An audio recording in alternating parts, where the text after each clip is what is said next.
Hello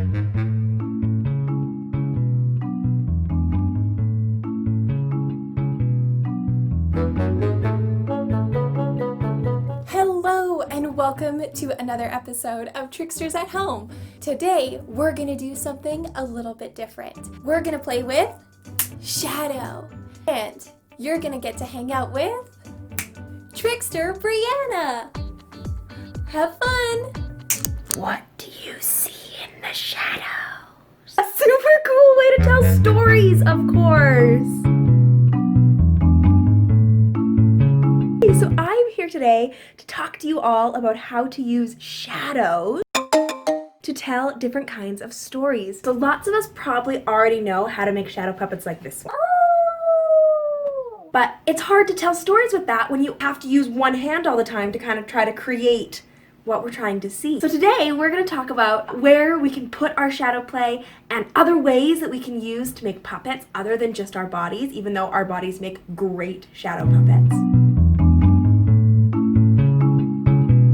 So the first thing we need to do for our shadow plays is finding a place where it's pretty dark. The shadows don't work nearly so well when it's really bright in the room. One of the best ways to make sure that your audience understands the story just the way you want them to is to frame it.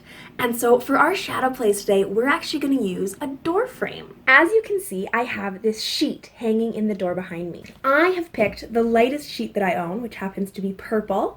But any light colored sheet is awesome. If you have a white one, that's perfect. Make sure that you ask an adult to help you hang it up. The next thing we need, of course, to do our shadow play is light. So for your shadow light, you're going to want to find the brightest light that you can in your house. So go ahead and find a nice bright light somewhere in your house, and I'll meet you back here.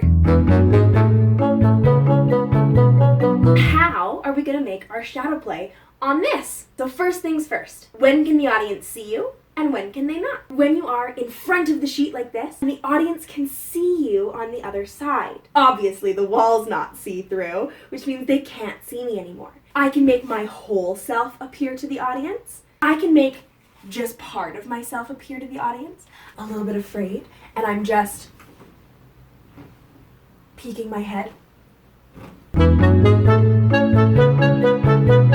Change the size of your shadow.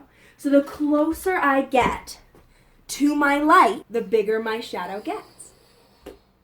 Crush something! The closer I get to my shadow screen, the smaller it gets. So now it's time to make our story. Just this morning, I was watching an awesome video that Allison made. I'm gonna call her that from now on. Awesome Allison. Awesome Allison's awesome video.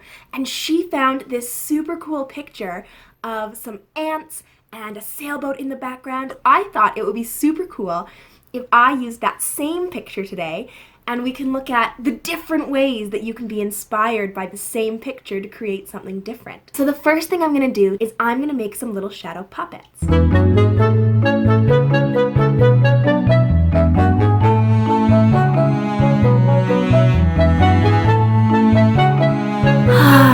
Some nice calm waves. Maybe my boat sits on them already, or maybe it drifts in.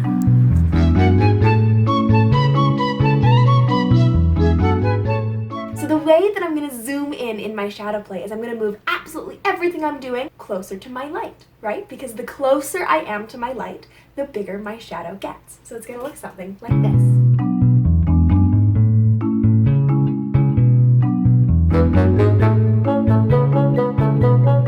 As you might have seen, I actually went a little bit too big there for a second. My boat was bigger than my shadow screen. And so I watched myself, and then I fixed it. I moved myself back a little bit closer towards my shadow screen to make sure the audience could see the whole thing that I wanted them to see.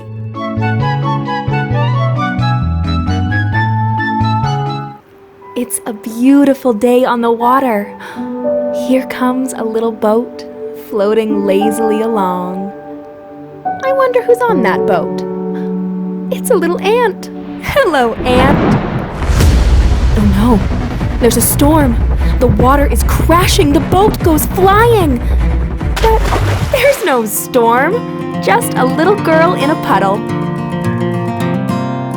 I don't think this story has to end here. I would love your ideas about what you think should happen next. And next time I'll show you a couple new techniques for shadow, things we can do to make our stories even cooler, and I will use some of your awesome story ideas to make it happen. Feel free to check out Awesome Allison's Awesome Ant video so that you can see even more of the awesome things that you can do with theater.